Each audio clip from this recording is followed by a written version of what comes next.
क्या हमारा भाग्य पहले से लिखा होता है? हमारे भाग्य में जो भी कुछ घटता है वह पहले से तय है। दोस्तों, गरुड़ पुराण में बताया गया है कि मनुष्य के भाग्य में जो भी कुछ जन्म से मृत्यु तक जो भी घटना घटता है वह पहले से तय होता है। दोस्तों, मृत्यु और जन्म ही एक ऐसा सत्य है जिसे कोई टाल नहीं सकता है। पर दोस्तों, हम यह नहीं जान पाते हैं कि हमारा भाग्य हमारे से जन्म से पहले ही लिखा होता है या जन्म के बाद। लेकिन गरुड़ पुराण में जन्म मरण कर्म के बारे में विस्तृत रूप से जानकारी दिया गया है। तो आइए शुरुआत करते हैं गरुड़ पुराण की उस ज्ञानवर्धक प्रस्तुति कि मनुष्य का भाग्य कब लिखा जाता है। क्या मनुष्य भाग्य उसके जन्म से पहले लिखा जाता है या जन्म के बाद? नमस्कार दोस्तों, स्वागत है मित्रों गरुड़ पुराण की इस ज्ञानवर्धक प्रस्तुति में आप खो जाए उससे पहले हम आपको बता दें कि इस वीडियो को आधा अधूरा देखने की गलती बिल्कुल भी नहीं करे, क्योंकि यह गरुड़ पुराण की ज्ञानवर्धक प्रस्तुति है जो आपके जीवन से जुड़ी हुई है। गरुड़ पुराण की इस रहस्यमय ज्ञान को जानने के बाद आपके जीवन से जुड़ी समस्त लोभ, क्रोध, मोह, दुखों का अंत होगा। मित्रों, भगवान श्री कृष्ण कहते हैं, कभी भी किस व्यक्ति को गरुड़ पुराण की बातों को आधा अधूरा नहीं सुनना चाहिए, क्योंकि आधा अधूरा ज्ञान हमेशा विष के समान होता है। इसीलिए मित्रों, आपसे यही आग्रह है, आप इस वीडियो को बिना स्किप किए अंत तक जरूर देखिए। साथ ही इस वीडियो को एक लाइक करके चैनल को अवश्य सब्सक्राइब कर लीजिए। और हाँ दोस्तों, कमेंट बॉक्स में जय श्री कृष्ण लिखकर ईश्वर को आप अपना आभार व्यक्त जरूर कर दीजिए। इससे आपके जीवन से सभी दुखों का अंत होगा। आइए दोस्तों, जानते हैं गरुड़ पुराण में श्री कृष्ण ने बताया है कि हर मनुष्य के जीवन में जो भी कुछ होता है वह जन्म पहले से तय होता है, उसे कोई टाल नहीं सकता है। दोस्तों, गरुड़ पुराण हमें जन्म मरण से लेकर वर्तमान जीवन कैसे जिए यह सभी चीजों के बारे में सिखाते हैं। आइए दोस्तों, आज हम एक कथा के माध्यम से जानते हैं कि हमारा भाग्य जन्म से पहले लिखा जाता है या जन्म के बाद, जो गरुड़ पुराण स्कंद पुराण के द्वारा बताया गया है, जो श्री कृष्ण ने स्वयं नारद बतलाया था। आज हम उन्हीं कथा जानेंगे। मित्रों, एक समय की बात है, द्वारका नगरी में दिन श्री कृष्ण अपने दिव्य आसन पे बैठे हुए थे। तभी देवर श्री नारद नारायण नारायण का जाप करते हुए उनके पास पहुंचते हैं और उन्होंने प्रणाम करके और बोले, है प्रभु, आप त्रिकालदर्शी हैं। मैंने सुना हूं कि जो जीव मनुष्य जन्म लेता है, क्या उसका भाग्य पहले से लिखा होता है? है प्रभु, मैं जानना चाहता हूं कि मनुष्य के साथ जो कुछ घटना घटित होता है वह उसके जन्म से पहले तय होता है या वह पिछले जन्म का भोग भोगता है? क्या यह सत्य है या हम अपनी मेहनत और कर्मों से उसे बदल सकते हैं? फिर भगवान श्री कृष्ण नारद की बात सुनकर मुस्कुराए और बोले, हे नारद, आपका यह प्रश्न बहुत ही गूढ़ और महत्वपूर्ण है, जो मानव जाति लिए उसके जन्म, कर्म और मृत्यु पर आधारित है। फिर कृष्ण बोले, हे नारद, मैं तुम्हें एक कथा सुनाता हूँ जो न तुम्हारे इस प्रश्न उत्तर देगी, बल्कि हर मनुष्य के लिए एक चेतावनी और प्रेरणा भी होगी। तुम इस कथा को पूरे ध्यान पूर्वक आखिरी तक सुनो। कृष्ण बोले, हे नारद, यह गरुड़ पुराण की कथा है। जो यह कथा को आधा अधूरा सुनने की गलती करता है उस पर भारी संकट आती है, क्योंकि आधा अधूरा ज्ञान हमेशा विष के समान होता है। कृष्ण बोले, हे नारद, इस कलयुग भरी संसार में जो मनुष्य इस कथा को पूरे ध्यान पूर्वक आखिरी तक सुन लेगा और समझ लेगा, उसका इस संसार से सभी पाप कर्म, क्रोध, मोह से मुक्ति मिलेगा। फिर नारद बोले, हे प्रभु, मैं उस कथा को पूरे ध्यान पूर्वक आखिरी तक सुनूंगा, आप उस कथा को निश्चित हो सुनाएं। फिर श्री कृष्ण ने नारद को वह कथा सुनाते हैं। श्री कृष्ण बोले, हे नारद, प्राचीन काल में एक विशाल और समृद्ध राज्य था जिसका नाम अक्षयपुरी था। उस राज्य का शासक राजा रत्नधर था। राजा रत्नधर अत्यंत धर्मात्मा और न्यायप्रिय था। वह सदैव अपने राज्य के प्रजा के कल्याण के लिए काम करता था और धर्म का पालन करता था। उसे भगवान से एक संतान का आशीर्वाद चाहिए था ताकि वह अपने राज्य का कार्यभार किसी योग्य उत्तराधिकारी को सौंप सके। फिर है नारद, राजा रत्नधर और रानी दोनों ने कई वर्षों तक तपस्या की। इससे भगवान शिव ने प्रसन्न होकर उसे संतान होने का वरदान दिया। फिर एक दिन भगवान शिव के आशीर्वाद से रानी गर्भवती हुई। राजा और रानी अत्यंत प्रसन्न थे, क्योंकि वे चाहते थे कि उनका बेटा महान शासक बने और राज्य को सुख समृद्धि की ओर ले जाए। परंतु जब रानी ने बेटे को जन्म दिया तो वह बच्चा विकलांग और शारीरिक रूप से कमजोर था। उसके शरीर की हड्डियां टूटी हुई थीं और वह शारीरिक रूप से सक्षम नहीं था। राजा रत्नधर का दिल टूट गया। उसने भगवान से यह सवाल पूछा कि ऐसा क्यों हुआ। तब राजा रत्नधर ने भगवान श्री कृष्ण से मिलने का निर्णय लिया और उन्हें अपने दुखों को साझा करने के लिए वहां पहुंचे। राजा ने भगवान से पूछा, हे प्रभु, मैंने इतनी तपस्या की, यज्ञ किए, फिर भी मेरे बेटे का जन्म विकलांग क्यों हुआ? मैंने भगवान शिव से आशीर्वाद लिया था, लेकिन ऐसा क्यों हुआ? क्या यह मेरे भाग्य में पहले से लिखा हुआ था? फिर श्री कृष्ण मुस्कुराए और कहा, हे राजा, तुम सही कहते हो कि तुम्हारा पुत्र विकलांग जन्मा है। क्या तुम जानते हो कि तुम्हारे पुत्र का जन्म इस प्रकार क्यों हुआ है? यह तुम्हारे द्वारा किए गए पूर्व जन्मों के कर्मों का फल है। यह तुम्हारे पिछले जन्म के कर्मों का परिणाम है, जो तुम्हारे भाग्य में लिखा हुआ था। लेकिन इसका कारण यह नहीं है कि तुम्हारा भाग्य पहले से निर्धारित था। यह घटना तुम्हारे और तुम्हारे बेटे के कर्मों का फल है, जो उसके पिछले जन्मों से जुड़ा हुआ है। राजा ने आश्चर्यचकित होते हुए पूछा, हे प्रभु, क्या भाग्य वास्तव में पहले से लिखा होता है? श्री कृष्ण ने कहा, जन्म, मृत्यु और जीवन के उतार चढ़ाव पहले से निर्धारित होते हैं, लेकिन हम जो कर्म करते हैं वह हमारे भाग्य को बदल सकते हैं। जिस दिन तुम्हारे बेटे का जन्म हुआ था, उस दिन तुमने एक विशेष संतान का वरदान प्राप्त किया था, लेकिन उस संतान को चुनौतियां मिलना जरूरी था ताकि वह अपने जीवन में धैर्य, साहस और पराक्रम को विकसित कर सके। लेकिन उसका भविष्य केवल उस समय के कर्मों से नहीं होता है, बल्कि यह तुम्हारे पिछले जन्मों के कर्मों का परिणाम है। श्री कृष्ण ने राजा रत्नधर से कहा, है राजन, भाग्य और कर्म में बहुत गहरा संबंध है। हमारे कर्म ही हमारे भाग्य का निर्माण करता है। यही कारण है कि हमें जीवन में अपने कर्मों को सदैव धर्म और सत्य के मार्ग पर रखना चाहिए। श्री कृष्ण ने कहा, है राजन, जो कुछ भी तुम्हारे जीवन में घटित होता है वह तुम्हारे पिछले जन्म के कर्मों का परिणाम है।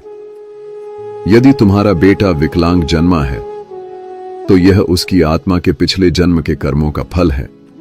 जब तुम एक पुण्य आत्मा के रूप में जन्म लेते हो तो तुम्हारे जीवन में कठिनाइयां और संघर्ष जरूर होंगे, क्योंकि इस दुनिया में हर आत्मा को कुछ न कुछ कष्ट भोगना पड़ता है ताकि वह अपने पिछले कर्मों को समाप्त कर सके। लेकिन याद रखो, तुम्हारे बेटे के जीवन में जो कठिनाई है वह उसकी परीक्षा है। यदि वह धैर्य और साहस से इन कठिनाइयों का सामना करता है तो वह अपने भाग्य को बदल सकता है। एक दिन वह वही कार्य करेगा जिसकी कल्पना तुमने अपने जीवन में की थी। मित्रों, फिर राजा रत्नधर ने पूछा, हे प्रभु, क्या मैं और मेरे पुत्र अपने भाग्य को बदल सकते हैं? श्री कृष्ण ने उत्तर दिया, बिल्कुल, तुम दोनों ही अपने भाग्य को बदल सकते हो। तुम्हारे बेटे के जन्म के समय जो विकलांगता थी वह उसके कर्मों का फल था, लेकिन उसका भविष्य तुम्हारे अच्छे कर्मों पर निर्भर करता है। यदि तुम उसे साहस, धैर्य और आत्मविश्वास से भर दोगे तो वह अपने भाग्य को बदल सकता है। तुम्हारे अच्छे कर्मों के परिणाम स्वरूप वह एक दिन महान बनेगा और राज्य का भार संभालने में सक्षम होगा। मित्रों, फिर भगवान श्री कृष्ण ने आगे कहा, भाग्य एक चक्र के समान है जो कर्मों के आधार पर घूमता रहता है। जब तुम अच्छे कर्म करते हो तो तुम अपने भाग्य को सुखमय बना सकते हो। फिर आगे श्री कृष्ण से राजा रत्नधर ने कहा, क्या भाग्य निश्चित रूप से पिछले कर्मों से जुड़ा होता है? श्री कृष्ण बोले, हां, लेकिन उसे बदलने की शक्ति तुम्हारे हाथों में है। यदि तुम अच्छे कर्म करते हो तो वह तुम्हारे भाग्य को भी सुधार सकते हो। साथ ही भक्ति, साधना और सेवा से भाग्य बदला जा सकता है। भगवान की भक्ति से ईश्वर को प्रसन्न करके हम अपने भाग्य को बदल सकते हैं। अगर तुम अपने पुत्र को साहस और आत्मविश्वास से जीवन के संघर्षों का सामना करने की शिक्षा दोगे तो वह अपने भाग्य को बदल सकता है। राजा रत्नधर ने भगवान श्री कृष्ण की बातों को पूरी तरह से आत्मसात किया और अपने पुत्र को शिक्षा देने का संकल्प लिया। उसने अपने पुत्र को कठिनाइयों के बावजूद साहस और विश्वास के साथ जीवन जीने की प्रेरणा दी। समय के साथ उस विकलांग पुत्र ने अपनी आत्मविश्वास और कठिनाई से लड़ते हुए समाज में महत्वपूर्ण स्थान प्राप्त किया। उसकी संघर्षशीलता और साहस ने राज्य में उसका सम्मान बढ़ाया। कृष्ण बोले, है नारद, तुम यह समझो कि भाग्य एक निरंतर प्रक्रिया है जो कर्मों के आधार पर बदलती रहती है। जो लोग जीवन में अपने कर्मों को सुधारते हैं और भगवान की शरण में जाते हैं, उनका भाग्य भी बदलता है। यह केवल कर्म ही नहीं है, बल्कि यह जीवन के संघर्षों और कर्मों का परिणाम है। मित्रों, फिर श्री कृष्ण ने नारद से कहा, यह कथा हमें यह सिखाती है कि जीवन में जो कुछ भी घटित होता है वह हमारे पिछले कर्मों का फल है। भाग्य और कर्म का कोई निश्चित प्रारूप नहीं है। हमारा कर्म हमारा भाग्य को बदल सकता है। मित्रों, गरुड़ पुराण हमें सिखाते हैं, यदि हम अच्छे कर्म करते हैं और सत्य की राह पे चलते हैं और ईश्वर के ध्यान करते हैं, तो हम अपने जीवन की दिशा बदल सकते हैं। फिर श्री कृष्ण ने नारद से कहा, है नारद, यह संसार कर्मों का दर्पण है। जो जैसा कर्म करेगा वह वैसा फल भोगेगा। मनुष्य को यह ध्यान रखना चाहिए कि माता पिता की सेवा, दूसरे की सहायता और ईश्वर का ध्यान ही सबसे बड़ा धर्म है। जो मनुष्य अपने पिछले जन्म में किसी के साथ पाप किया है, किसी को कष्ट दिया है, उसे न केवल नरक में भयानक यातना मिलती है, बल्कि वह जन्म जन्मांतर तक उस भोग भोगती है। लेकिन जो अपना कर्म सुधारता है वह इस चक्र से मुक्त हो सकता है, क्योंकि यह संसार एक अवसर है। धर्म, सेवा, सत्य ही मनुष्य का जीवन है। मनुष्य के यह समझना चाहिए कि मृत्यु के बाद के उसके अच्छे कर्म ही साथ जाते हैं। मित्रों, यह कथा हमें यह सिखाती है कि हमारे भाग्य पिछले कर्मों का फल है। हर पाप का दंड, हर पुण्य का फल निश्चित होता है। मनुष्य, तुम अपने कर्मों पर ध्यान दो, स्वार्थ, पाप और अहंकार को त्यागो, धर्म, सत्य और सेवा को अपनाओ, क्योंकि यही जीवन का सबसे बड़ा सत्य मार्ग है। मित्रों, श्री कृष्ण ने इस प्रकार नारद को गरुड़ पुराण की रहस्य को बताया। मित्रों, भाग्य निश्चित रूप से जन्म से पहले लिखा जाता है, लेकिन हम अपने जीवन के संघर्ष, सत्य, धर्म और ईश्वर की भक्ति से हम अपने भाग्य को बदल सकते हैं। मित्रों, गरुड़ पुराण में भाग्य का लेखा जोखा और कर्मों के बारे में उल्लेख मिलता है। पर दोस्तों, मनुष्य अपने कर्मों, संघर्ष और ईश्वर की भक्ति से हम अपने जीवन को बदल सकते हैं। मित्रों, गरुड़ पुराण हमें सिखाते हैं कि जीवन एक बोया हुआ खेत की तरह है। मनुष्य खेत में जो बीज बोते हैं वही फल मिलता प्राप्त होता है। उसी प्रकार मनुष्य अपने जीवन में जो कर्म करते हैं उसका अगले जन्म में उसी रूप से फल भोगता है। इसलिए दोस्तों, गरुड़ पुराण में श्री कृष्ण कहते हैं कि जब मनुष्य का जन्म होता है तो उसके पिछले कर्मों के आधार पर उसका भाग्य उसके जन्म से पहले लिखा जाता है, और उस मनुष्य के साथ वही होता है जो उसके जन्म से पहले उसके भाग्य में लिखा हुआ है, जिसे कोई टाल नहीं सकता है।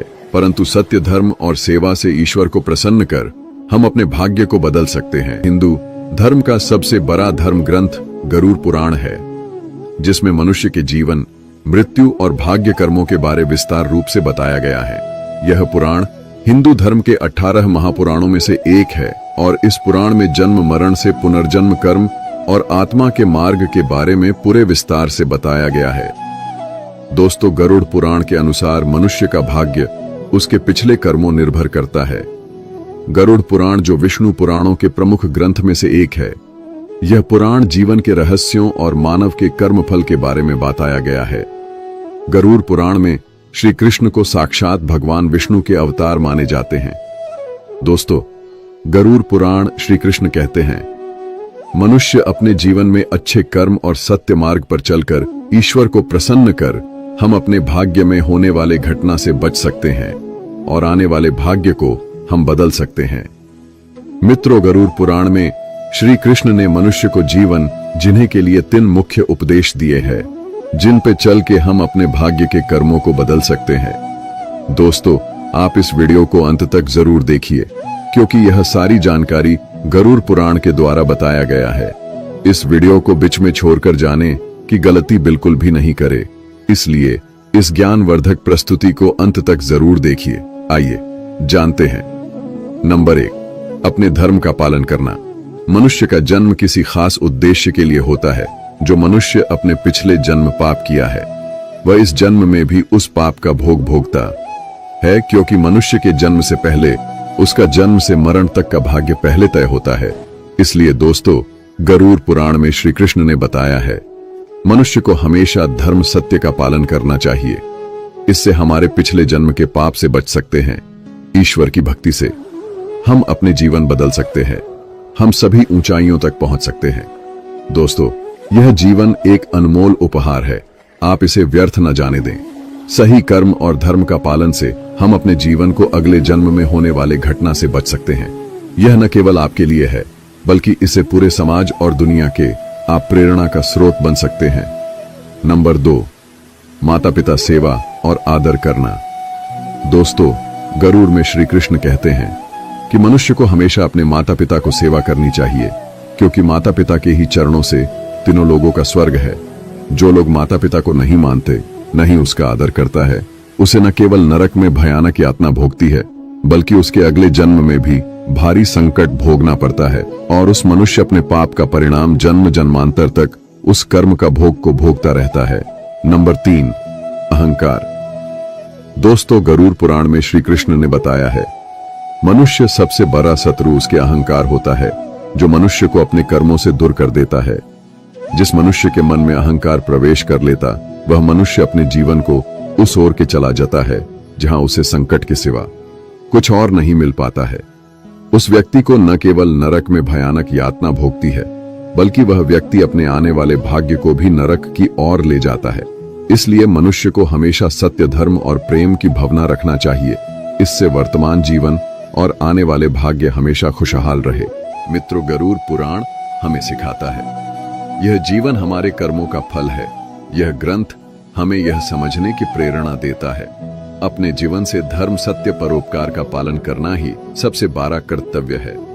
आत्मा की मुक्ति और अगले जन्म उच्च योनि प्राप्त करने के लिए मनुष्य को अपने कर्मों को ध्यान रखना चाहिए। मित्रों, गरुड़ पुराण हिंदू धर्म के महान ग्रंथों में से एक।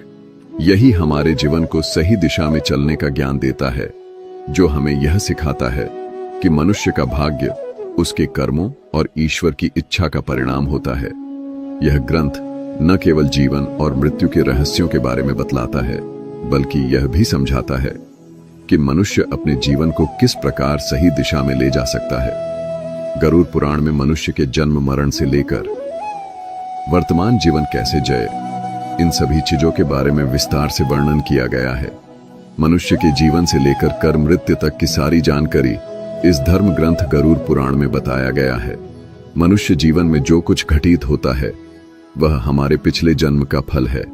दोस्तों, गरुड़ पुराण हमें यह सिखाता है कि भाग्य केवल कर्मों का फल है। भले ही भाग्य जन्म पहले से लिखा हो, पर हम अपनी कर्म से इसे बदल सकते हैं। मित्रों, जीवन एक दुर्लभ अवसर है, जिसे सही दिशा में ले जाकर हम आत्मा को मोक्ष की ओर अग्रसर कर सकते हैं। धन्यवाद दोस्तों। गरुड़ पुराण के द्वारा सभी बतलाए गए बातों को अवश्य ध्यान में रखें और सत्य की राह पे चले। इससे आने वाले जीवन अत्यंत सुखद हो। और दोस्तों, वीडियो अच्छा लगा तो इस वीडियो को लाइक करके कमेंट में जय श्री कृष्ण जरूर लिख दीजिए और हमारे इस चैनल गीता गुरु ज्ञान को अवश्य सब्सक्राइब कर लीजिए, ताकि हर एक नया वीडियो आप तक तुरंत पहुंचे। धन्यवाद। हर हर महादेव। ओम नमः शिवाय। राधे राधे।